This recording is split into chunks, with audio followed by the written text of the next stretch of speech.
to uh, present or have David Conant present Conant in the Pinewoods. But before we get started, I also want to introduce Beth Reagan. Beth is our Assistant Manager of Communications and Operations, or Operations and Communications. I do that every time, and is running all of the tech behind the scenes. So thank you, Beth. Um, and we're going to go ahead and get started, but this is the second presentation of our winter Zoom series called Bringing Pinewoods to Life. Last session was the Girl Scouts and Helen Storrow and Pinewoods. And again, tonight it's the Conant family and Pinewoods as part of our centennial celebration, and more to come in regard to the next Zoom that we have coming up at the end of April. But if you could hold your questions until the end, we will do a Q&A after David has finished presenting. And you can also, if you'd like, you can send us a chat or a question through the chat feature, and we will keep track of those um, throughout the presentation. I also want to welcome all the other Conant members that are here on the Zoom, listening in on David, and they might have a few things to say at the end as well. So with that, thank you, David. I'm going to turn it over to you. Oh, and before, I also want to let you know that David has been coming to Pinewoods his entire life as a frequent camper of Campers Week, the CDSS Campers Week, and also served for 15 years on the Pinewoods board and was treasurer for 10 of those. So thank you again, David, for being with us tonight, and I'm going to turn it over to you. Great. Well, this is going to be a lot of fun. I will preface this by saying this is not an academic paper. It has not been rigorously checked against all possible sources. And in fact, much of it is constructed from my memory and things that are available around uh, our house, etc. Even my siblings may have things to say about it, but hopefully it will give a good picture. The Conants and Pinewoods have been linked for 5 generations, and we feel kind of joined at the hip. But here's a survey of many of the people, including some who are sort of on the outer skirts of the family. But we begin with Lily Roberts, my grandmother. She was born in Bradford, England in 1887. Her family came from Jersey in the Channel Islands, or her father's family. Uh, and her father was a very successful builder. People in England may recognize the fact that he built the Bradford football grounds that burned down, I don't know, some 20 some years ago or something, but he was the builder who built the original Bradford uh, football grounds.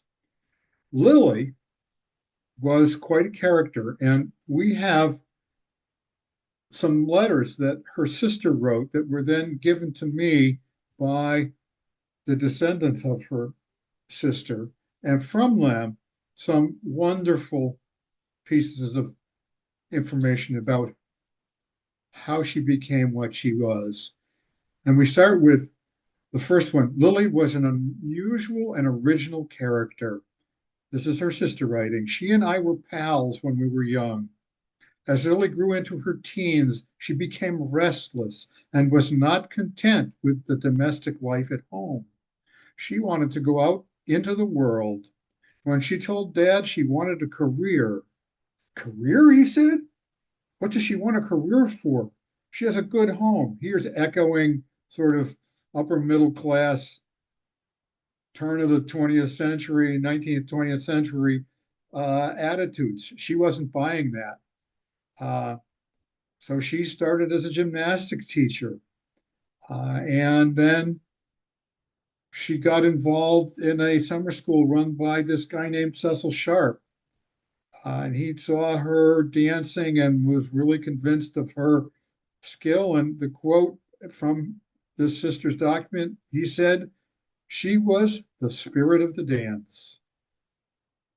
Where do we go from there? She trained for a while with Cecil Sharp and then went to the Northeast to teach in Scarborough and learn the old songs and dances from the fishermen. So that's as recorded by her sister in 1910 or so. And then in the family collection, we have on the right a card labeled on the back Willie Roberts Conant. I can't be absolutely sure that that is a watercolor of her, but it sure looks like it. And we've got that great little saying right at the bottom. And I think it's a precious little memento that reflects her nature. Then we have Richard Conant, or Richard K. Conant Sr., if you want to distinguish from my father. He was born in 1885. That was long enough ago that his father, my great grandfather, fought in the Civil War. Uh, he was born in Gloucester. He comes from an old New England family. His ancestor, Roger Conant, who you might see in the bottom left there in a statue which exists in Salem, arrived in Massachusetts some short time after the Pilgrims in the mid 1620s, uh, and became the first governor of the Massachusetts Bay Colony, which only lasted a couple of years because then they decided he was too nice and they put somebody else in. But those are the family roots in New England. But my grandfather, born in Gloucester, whoops, got to get my thing in the right place there. Uh, Graduated Harvard Law School in 1905, became an activist in the child labor issues because after graduating from law school, he actually became a teacher in southeastern Mass, I think in Dartmouth, where, of course, he would see lots of children who were involved in the textile mills. So he became part of the National Child Labor Committee, and he worked with one of their activists, the photographer Lewis Hines, going around documenting the child labor activities. He was also Army in the Army Reserve, uh, and they were called out to the Lawrence Mill strikes, where I think he felt he was on the wrong side. I don't have proof of that, but that's my feeling. But eventually, because of his social work activities, he was invited to an event run by Helen Storrow, who was, of course, heavily involved in social activities, social work activities, where he met a very nice young woman from England. And as they say, one thing leads to another. But he was then called up from the Army Reserve. He served in France as a riflery instructor. He came back to Massachusetts after the war, and we'll go into some of that in a minute. But he became the commissioner, the Massachusetts Commissioner of Public Welfare in the 1920s under Governor Calvin Coolidge. Then he moved on to become a professor of social work at Boston University, and he eventually became the first dean of the Boston University School of Social Work. And you can see that echo, that social concern echoes through the family even to this day. So, how did Lily get here? Right? She became involved with Cecil Sharp, and as part of his crew of people who were teaching and managing things. But Sharp was in this country in 1914-15 and met with Helen Storrow because she was supporting his collection activities. And she told him she needed someone to help with a folk music, folk dance event coming up at Wellesley College. And whether you call it a pageant or a festival or what, it doesn't really matter. But he suggested that Lily Roberts would be appropriate. And so he arranged with Helen Starrow and lots of cables back and forth to have Lily Roberts come to America in 1915 to run this session at Wellesley, and as a side effect, to be available to manage the English folk society's activities with their new American branch. They needed an agent here. Now, of course, this was in the middle of the First World War, and traveling from England to the US was not exactly risk-free. And so there was a lot of reassurance going on. And you can see in some of the notes on this slide that, again, some of these are from the notes from Lily's sister, where Helen Starrow promised Lily's parents that she will care for Lily like her own daughter. And then we see in the middle what happens, because Lily was then booked in May of 1915 to travel on a Cunard liner to New York. And just before she left, or was to leave, the Lusitania was sunk. A lot of concern there. We don't want to be traveling on a British ship. And in fact, Sharp is telling her, you can back out. You don't have to do this. And she says, no, I'm determined. She was going to do it. So they rebooked her on a creaky old American liner, the SS New York. And she's riding effectively in steerage at this point. And the captain says, everybody needs to stay below deck for safety. She's not having that. She says, I can't breathe down there. So she's riding up on the deck because she's determined. But she makes it to New York, and you can see her passport picture there on the right. And when she gets there, Helen Starrow sends her manservant to pick her up and bring her up to Boston. And she begins teaching and going to very many cities. You can see that she's been records of her going to Pittsburgh and Detroit and various places to do this EFDS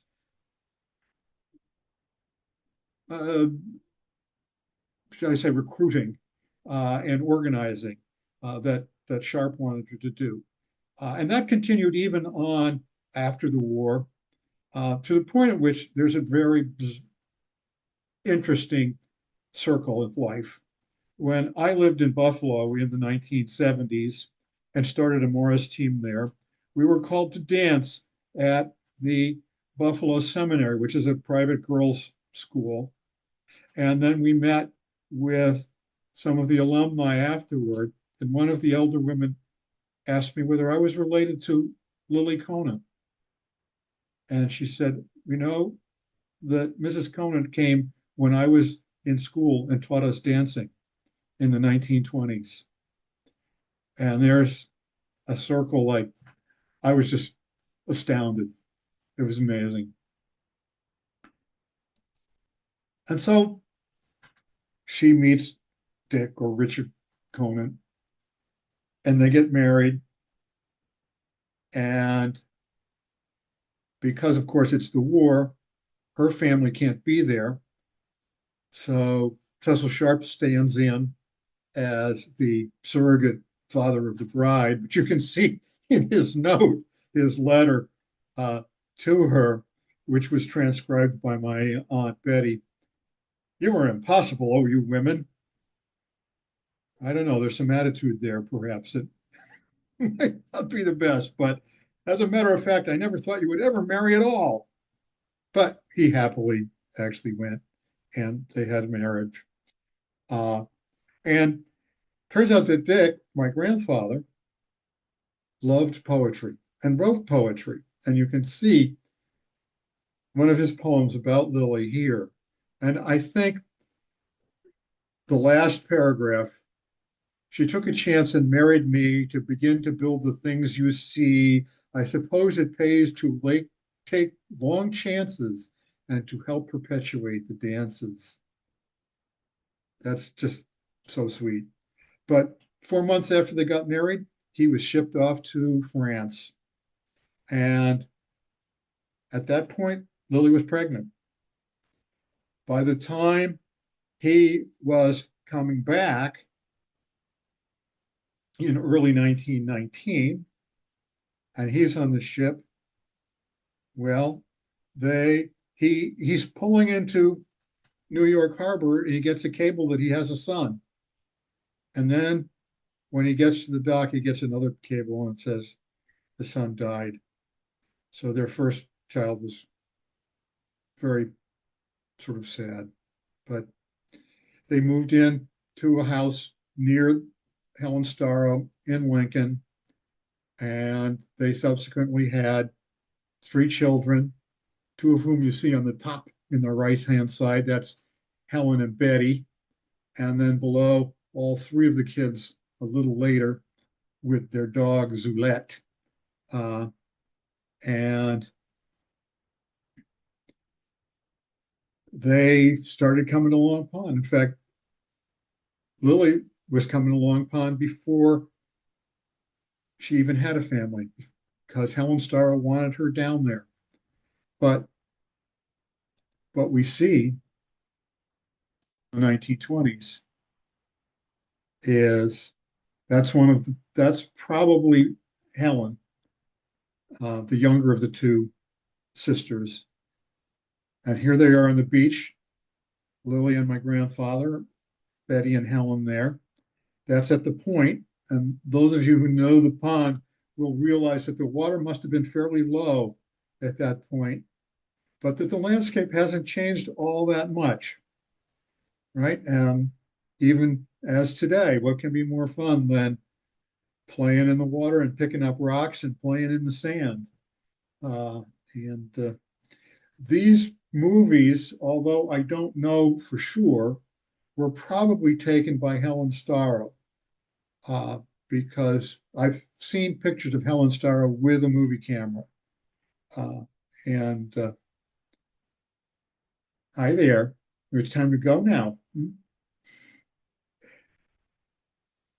So we're going to get some bye-byes. All right. A little bit. They're waving by. Off we go. There we're just as rambunctious as today. And now they're going in and out of the house. And I'm not sure who that is letting them in, but it may have been the nanny, uh, Annie Ravage, an English woman who came and was their nanny for a number of years. But this house you're looking at is still there. That is our Point Camp House. Uh, or that could be Helen Storrow picking them up, but I don't know because we don't see the face too much. Anyhow, they're playing there, and now they're playing outside the house, and now they're having dinner. Right? What an appropriate place to have dinner down a Long Pond. And jumping forward. And of course, if you're at Long Pond, you have to have boats. Right? And people who've been around a long time will remember the old wooden rowboats. And nobody has them anymore, but the carcasses still remain places. So Daddy's taking them out for a row, and the beach. We don't need twice. And here you'll recognize the sailboats. So this piece here is from a little later. This is from the 1930s. I know that because boat there, number 11, was built in the mid 30s. But we're having a good time. And now we get to see some fish. Because what else can be fun but having some fish?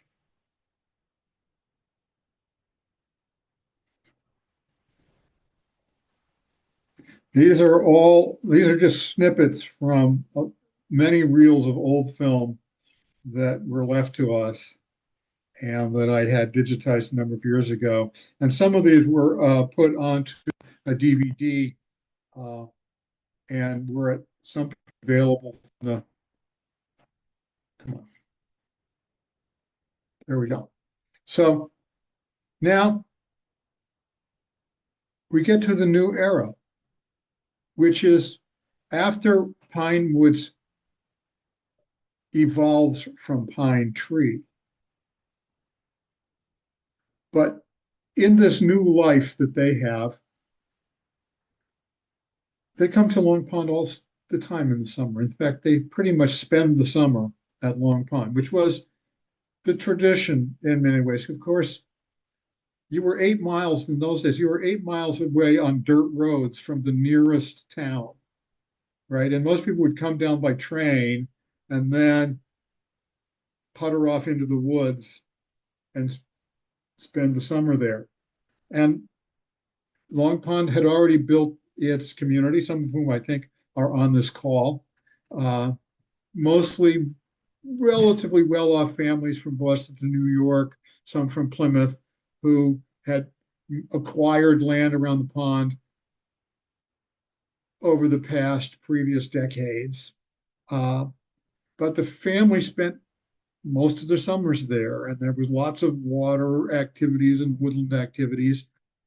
And John Raymond, the local builder who built much of Pinewoods, also built cabins and houses that uh, Storrow and the Conants did at the same time. And there wasn't really such a divide between Pinewoods and non-Pinewoods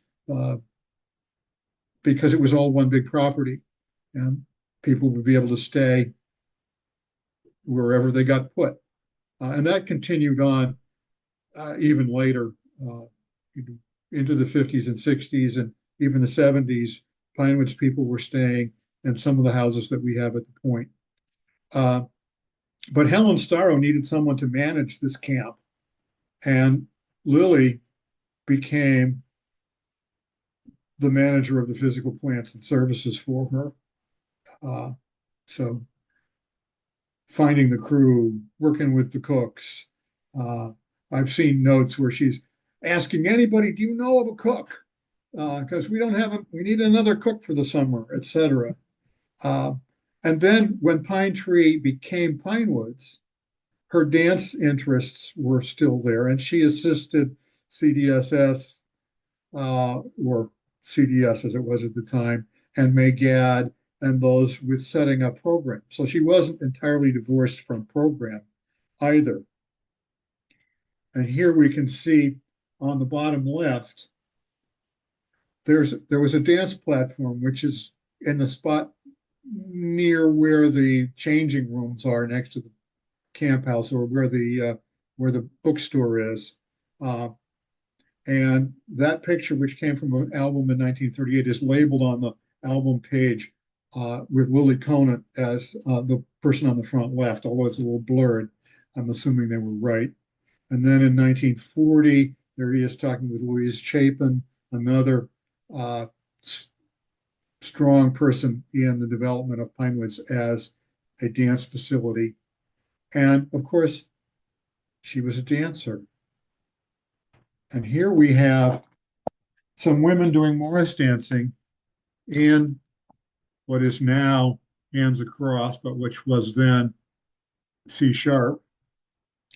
And this is one of the things I've pulled out in the past when people have told me, Morris dancing is really only supposed to be done by men. And I have to say, well, if it weren't for women like this, you probably wouldn't be doing Morris dancing. So, we're going to do what we want to do. But in 1944, camp became Conant property. Just prior to that, of course, World War II impacted camp and had pretty much closed it down for a couple of years.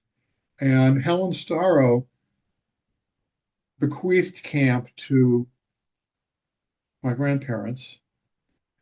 And there is a note that I've seen, although I can't find it anymore, where she says to the effect, and so because I can't find it, I can't say that this is the exact quote, but it's essentially the quote.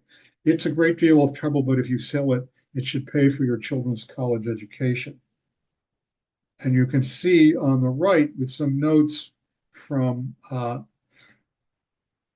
some of the records that were made in the 1960s about what was going on, uh, that it was pretty substantial because in 1944 a hurricane came through and collapsed C sharp and some other buildings.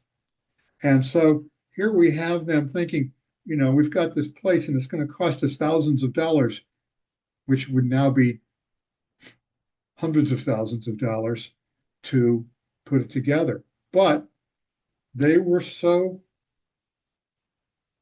convinced that this needed to happen that they found the resources to fix the camp. And the generations continue. Here we have Gerda on the top left, my mother.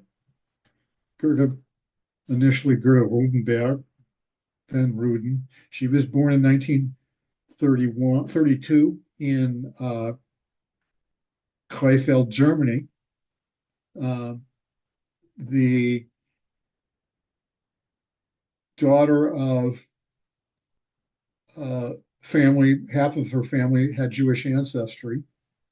So it became very quickly apparent to them that it was not a place to stay.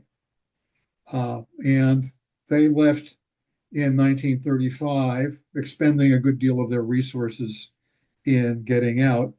Her grandfather had been a textile miller in Germany, and so they were reasonably well off. But it took most of their resources because although my grandmother could get out because she had been born in the US and moved back to Germany as a child, this was Molly, who you can see second from the right in the wedding picture there. In those days, uh, even though she had birthright citizenship, that didn't pass from a woman to her husband or her children. That is a bit different now, but they didn't get much, so they had to hang out in Switzerland for quite a while they got permission to cross the ocean. Uh, and of course, Rick was born in 1929 after his two sisters. And Rick, following the family tradition, was very interested in social activities. Uh, and he became also a peace activist, having gone to school at Haverford and during the Korean War becoming a conscientious objector, which turns out led him to alternate service at a hospital in Iowa, right near a place where a charitable summer work camp was being run for students from Hiram College, at which Gerda was attending. And the story she told once was that she saw a very good-looking young guy showing people how to milk cows. I don't know how true that is, but they got together there, and she had, like many spouses in her family, that first experience with Pinewoods being brought there by their spouse or spouse to be.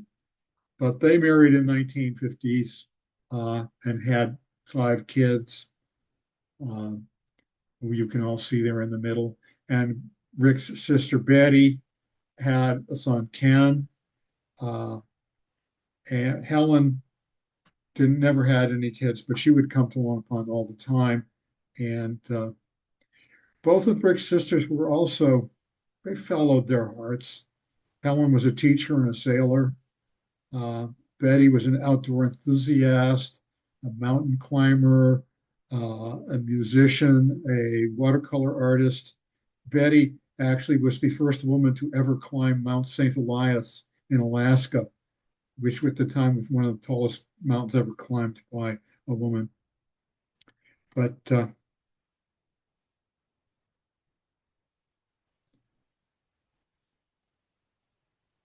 then the irony, of course, as we were growing up, is that Dick Conant, a child labor activist, hired both my brother and I to work on crew when we were 14. Um, but so irony. Here we have what camp looked like in 1944 after the hurricane. It should have been run a minute earlier, but such is life. And you can see what happened to the dance pavilion. Now, those of you who came in the 60s and 70s will remember looking up at the rafters in C sharp and seeing splints on the sides of the rafters, which shows that they did not replace this thing. They simply pushed it back up and repaired it. That was how you managed on a shoestring. Whereas nowadays they would have taken the whole thing away and just rebuilt it. But you can see the extent of the tree falling, etc. And even up at the point, trees all over the place.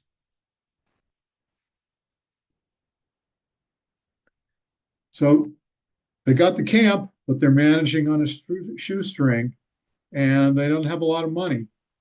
So the camp calendar expanded in those years. That helped pay for some stuff, but most of the maintenance was done by the crew or not done at all. However, they were committed, and you can see my grandfather's poetry on the left, how he kind of admits things were not perfect, but we're going to do what we do. You know, we can't house you all in homes like Nonsuch or uh, dance away your cares with Lily, but don't relax till you're really silly. Uh, but the bottom line is the best. The life of Pinewoods never ends. It's wonderful to have you come, good friends. And I think that line there is the one that will echo with almost everybody who's been to Pinewoods. But you can see here in the middle, that's C sharp, now hands across, its previous version after being pushed back up. That's a photo I took in 1970 as a high school project. You can see on the right a slide that at least allegedly was a work weekend, although they look rather well dressed for a work weekend. But there's my dad in the middle with what would be his high school 1947 sweatshirt. And on the bottom right, the wreckage of yet another dance pavilion that went down. That was the one New Biggin won, which was felled in the winter of, I think, 68 or 69 by an ice storm. And that was not rebuilt there. That was rebuilt on a nearby site as cheaply as they could possibly build it. And people who dance there know that because you can't sword dance in there because the roof was not put high enough for that. But in the center here, we have some memories that Ed Wilford wrote down about the way camp was in those days. You know, holes in the walls, breaks in the floors, flappy windows that didn't close tightly, outhouses. And the crew fixed what the crew could fix. I remember when we rebuilt the sill for the dining hall by dragging a beam across the pond from the old dining hall at the Girl Scout camp across the pond. We didn't buy a new beam. We salvaged one from another building that was going down and pulled it behind us and a motorboat across the pond and put it under the dining hall. And it's still there to this day.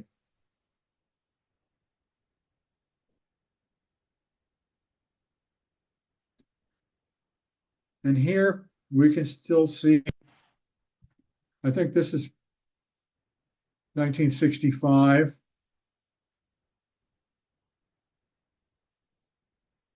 We're going to see that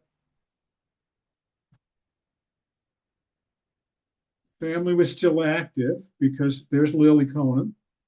Uh, and I think this is probably Marshall Barron playing. I can't be totally sure, but uh, there may be some people watching this who are actually in this film, uh, but I'll let them recognize themselves. Uh, Not too many, but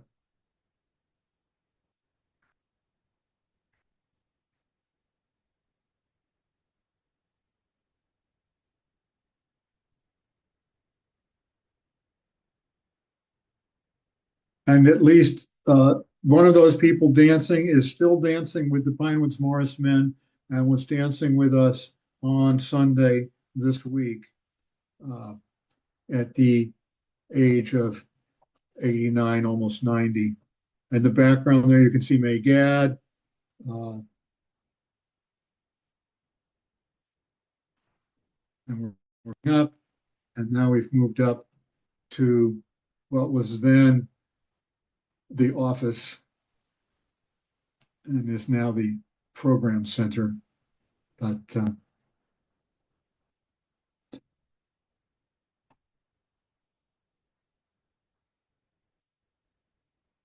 at that point in the early 70s, it became pretty clear that camp had to pass.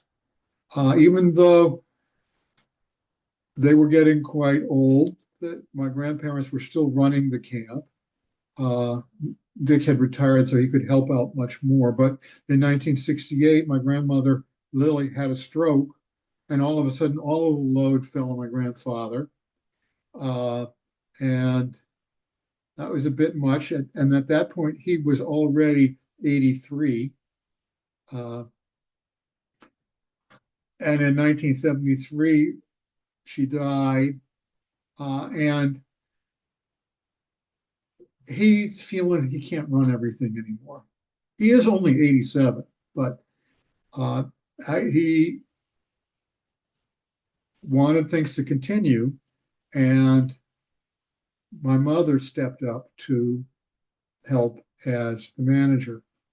But it became clear that camp could not continue as a Conant family operation, certainly not as a theoretical profit making operation. So we began to look at how to turn it over. And my grandfather started discussing with first the Country Dance Society and then with a wider community of users about how to transfer it because CDSS felt they couldn't own it themselves. It was added too much risk. They wanted to have some separation. So a committee was created of all of the various user groups, and they eventually formed Pinewoods Camp Incorporated. And then in 1975, the camp was sold to this new camp almost on it finalized almost on the day my grandfather died. Uh, but my mother, who was the family's manager, continued for a number of years as the Pinewoods Camp manager. She became essentially Pinewoods Camp employee number one. Uh, and that added continuity and helped the organization figure out how to put together good operating methods. And of course, during that era, the division, although there was now a legal division between Conant's Point and Camp, there was still a lot of overlap. The CDSS staff were often living in cabins at the point. CDSS would rent several of our cabins for the whole summer. Those of you who've been there will remember getting ready for the Abbotts Bromley dance in our Lily Bolero cabin. That's where everybody practiced. May Gadd would stay in one of the cabins all summer. And that sort of only gradually dissipated over the next 20 years. If we look at the next, we can see how the land evolved. And this comes a bit from a presentation I gave to the Sierra Club, but I've extended a bit. On the far left, we can see all of the land that Helen Storrow originally purchased in various pieces through the 1930s. in green. Uh, and in the middle, you can see what passed on to the Conants, which is the green stuff, at which point also the Girl Scouts had taken over the stuff in yellow. There were three Girl Scout camps, uh, only one of which remains. Uh, and then after the uh, creation of Pinewoods Camp Inc. and the sale of Camp to Pinewoods, we have now Pinewoods in brown, Conant's in green. Originally, well, shortly after, I would say 20 years actually, 20 years after the sale or 15 years after the sale, after owning that land in purple for a long time that had no houses on it, but we're paying taxes on it. In order to keep it from becoming a burden, it was donated to the Wildlands Trust. So that is all what's now known as the Helen Storrow Nature Preserve. The little brown piece right in the middle uh, was originally still part of the Conant property, but that was interestingly was in older times was used as a camping spot for the Shrigley family, and I believe there's somebody from the Shrigley family listening here, because uh, the elder Shrigley was the camp doctor, but they didn't want kids living in camp, so they would stay camping on that land. And eventually, the family sold it back to Pinewoods, thinking Pinewoods was keeping it as reserve in case they needed a new pump site or it helped prevent new development. But in any case, that little swatch belongs to camp. But if we go to the next page here, you can see the bigger picture of how that purple land fits in with the much larger halfway pond conservation zone. And those of you who've ever taken hikes or things from camp will recognize that if you walk out Cornish Field Road and go across the road and down the hill, you get into the land behind by Halfway Pond. But you can also walk up West Long Pond Road till there's a little fork by the Joe Brown house and get into the back country here as well. And there's some very nice walks in there. And then here we have the Halfway Pond Island, which is not owned by the Land Trust, but it's owned by the Nature Conservancy because it is now a bald eagle nesting site. And you are not allowed to go on the island, though you were when we were kids. And then we'll finish up with the generations that continue. We have generation 4 on the left, my sister's kids, Susan's 2, Ellen's 2, and then my 2 guys at a slightly younger age than they are now, but in totally cute pictures. And then on the far right, Susan's grandchildren. So that's Gen 5 that has now started. But in all these years, we have maintained our what I call a joined at the hip connection with Pinewoods. We always have a member on the board. Right now, it's my sister Susan. Before that, it was me. Before that, it was my sister Peggy. We've been on the crew, and I couldn't get any good pictures of our most recent crew member as a grown-up crew member. That's Sam. So instead, in the bottom, you'll see him in his first crew experience with his 5-year-old buddy George, being taught by Nilos how to make cookies with a giant mixer, which they thought was the coolest thing.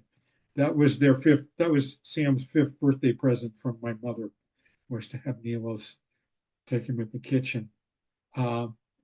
We certainly are joined at the hip in terms of the physical plant. They're the only way to access certain things at, for example, at Hands Across is to come through our road. Certainly emergency services. We've had a number of emergency rescue visits there.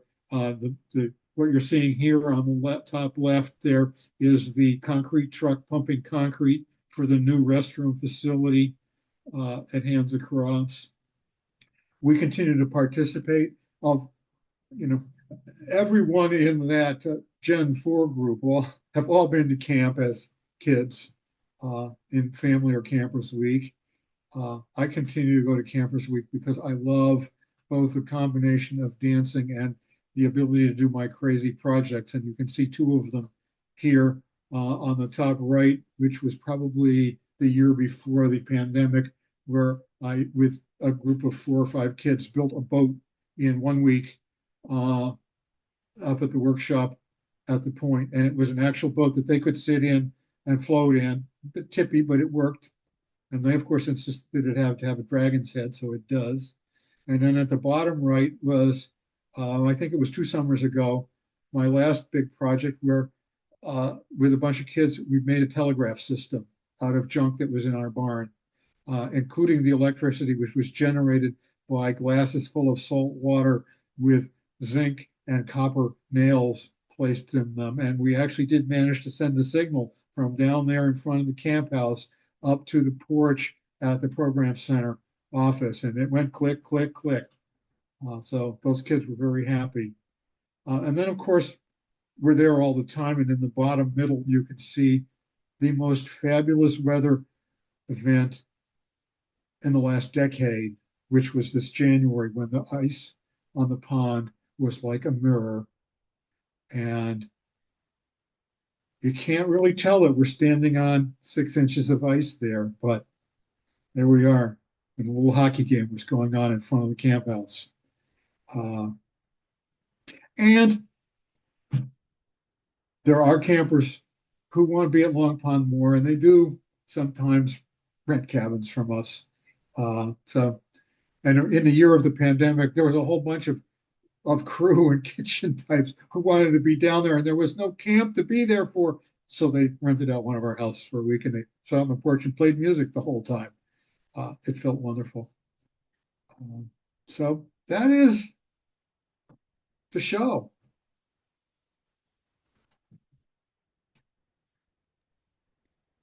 Well, thank you, David. That was so informative, and I love learning about the history, as I'm sure many of our participants tonight also.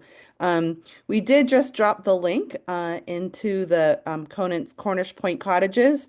So if you Oh have yeah, if you want to. hankering for camp, but you can't come, or it's the off season, spring and fall, you can reach out, and they do have cottages and a little extension of camp almost.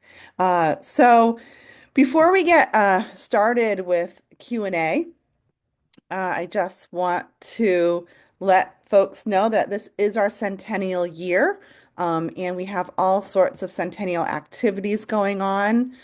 We have talk about folks that were here back in the 50s and 60s and 70s. We have a fine companion session, which will be a little bit more of a slower session.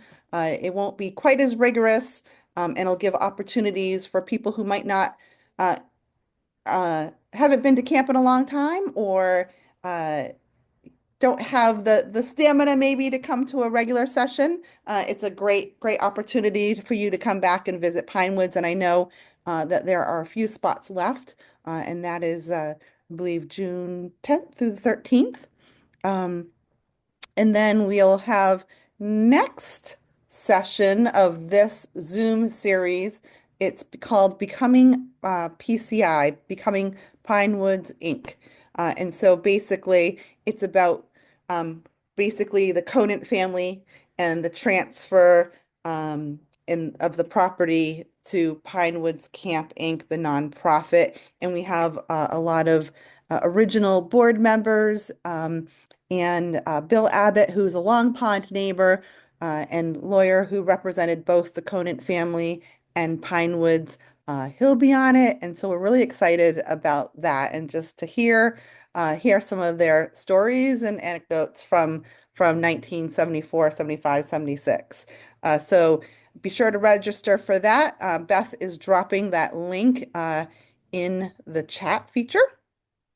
Uh, and uh, if you missed the previous session, which was the Girl Scouts Helen Storrow and Pinewoods, that presentation is now available on our YouTube channel. And you can also see all the rest of the Centennial activities that are going on. And of course, if you'd like to make a donation to help support the Centennial activities, you can do so by making a donation online. Um, with that, we're going to turn over uh, questions. We're going to open it up for questions. Again, you can either drop a note in the chat feature, or you can just raise your hand using that react button, and we will be able to let you go ahead and ask questions. So, and I think if it's okay, we're going to also pin the rest of the Conant family.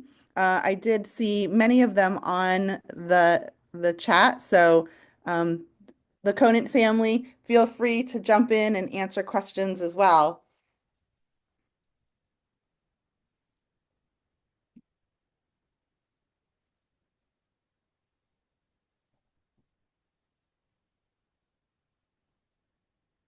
Let's see if we have any questions. I'm going to stop uh, sharing. If you could stop sharing your screen, David, I think Okay, we'll be able to. All right, there we how's go. that? Yeah, all right. Get to see a lot more people. Yeah,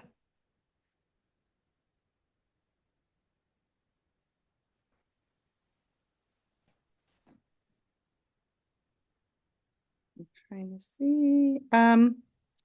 Let's see, I have one here. From Barbara Russell. I heard the violinist in the color film from 1965 was Jean Matthews from England. Ah, that could be very true. I was only guessing based on who was frequently playing for. All right, let's see if we have any others. Barbara says, I have to tell you that it was me speaking. This is Brad, not Barbara Russell. Oh, Very good.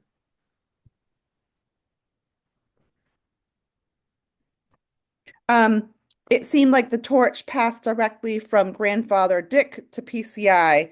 Did Father Ricky play much of a role at all? That was from Bill Card.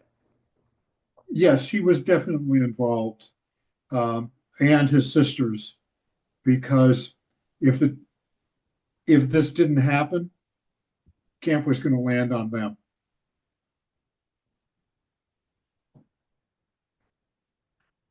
And they were supportive. Marnie has a question. I was just going to add on that Rick and his two sisters were both part of the original board. So they continued in the governance of the transition.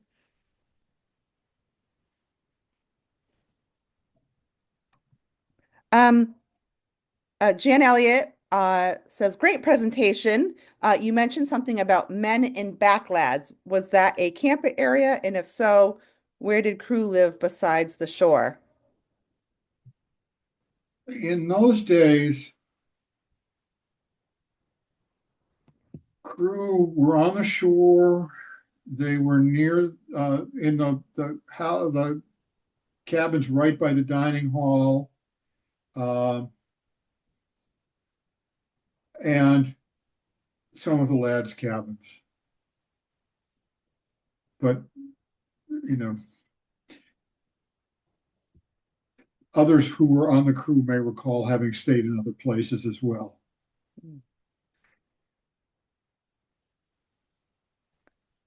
So I have a question about what are some of the tasks that you remember as a kid? What were some of your responsibilities? There was the trash run and the John run. Oh, They were done every day. Somebody on the crew did one or the other, and typically because at age 14, I wasn't driving the camp truck. I was typically on the John run where you carried your toilet paper rolls on the broom handle and wandered around all of the facilities at camp. A couple years later, when I could drive, then I became the town run person, which its greatest feature was going to Danforth's Bakery to pick up the bread. Those of you who were there remember Canadian Health Bread, that wonderful Canadian Health Bread, where you'd show up at Danforth's Bakery and the bread was so fresh, they hadn't even yet been able to fully slice it all. It was still cooling off and the place smelled like heaven. Mm-hmm. It turns out there's a bakery now in Needham that makes the same bread. Hazel's Bakery in Needham. Mm. And Susan Conant says her memories were putting up curtains and taking down curtains, cleaning cabins between sessions, and the best part, finding loose change that we could spend at the camp store. That's great. Uh, and Dragon Gill says she's fascinated by the open pavilion you mentioned near where the changing rooms are now. There are a bunch of early camp photos there. Do you know if it had a name? I don't know. I think sometimes I've just heard of it called as the platform, but I don't know anything else. Do you know what year that lasted until? It was gone by the time I was there. Mm. So it wouldn't have lasted beyond the 40s. And clearly you can see that it wasn't built to last. With no roof to protect the floor. Brad Foster heard that the platform was called the Rise. Uh, So perhaps the Rise.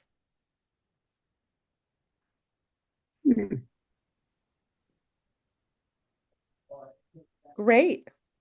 Uh, do we have any other questions or comments? Yeah, it's Peter Liebert here. I can't figure out where the hell I am on this screen. Are you hearing me? we can hear you and see you. Yes. Okay. David, thank you. What a great presentation.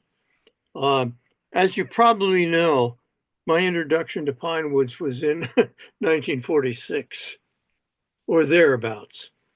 So I have a whole history from then on, and your grandparents were just super.